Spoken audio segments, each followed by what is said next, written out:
Mumwe murume anozviti mwanakomana wemushakabvuva Robert Mugabe, Tonderai Mugabe, akaedza kutora estate yevaimbove mutungamiri wenyika kuti agare nhaka yake. Zvisinei, nyaya yake yakazoparara mudare reHigh Court nekuda kwekushaya supporting evidence yakasimba. Mutongi Tawanda Chitapi akarasa chikumbiro ichi achiti Tonderai akatadza kupikisa mutongo waMaster of the High Court mukati memavhiki matanhatu aidiwa. Izvo zvakaita kuti nyaya yake isatambirwe nenguva. Tonderai akatadzawo kuunza umboo hwechokwadi hwakaita sezvinenge zvabuda muDNA kana kuti gwaro rekuzvarwa rinoenderana nemutemo kuti hutsigire kuti zvechokwadi mwana wava Mugabe.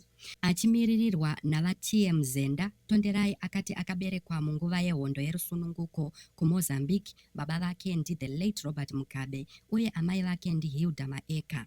Zvakadaro nyaya yeumboo hwake hwakabviswa nechikwata chegweta chaBona Mugabe icho chaitungamirirwa navaAddington Chinake, avo vakasimbisa kuti nzvimbo iyi yakatopwanywa zviri pamutemo uye haikwanise kuvhurwa.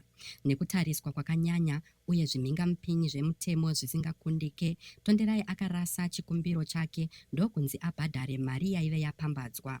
Mutongi wedare redzimhosva vaChitapi vatsanangura nyaya iyi seyakaoma zvikuru uye vati nyaya dziri kunetsa idzi hadzina musoro. Justice Chitapi described the case as fatally defective, restoring the integrity of the Mugabe estate and dismissing the sensational allegations as unfounded.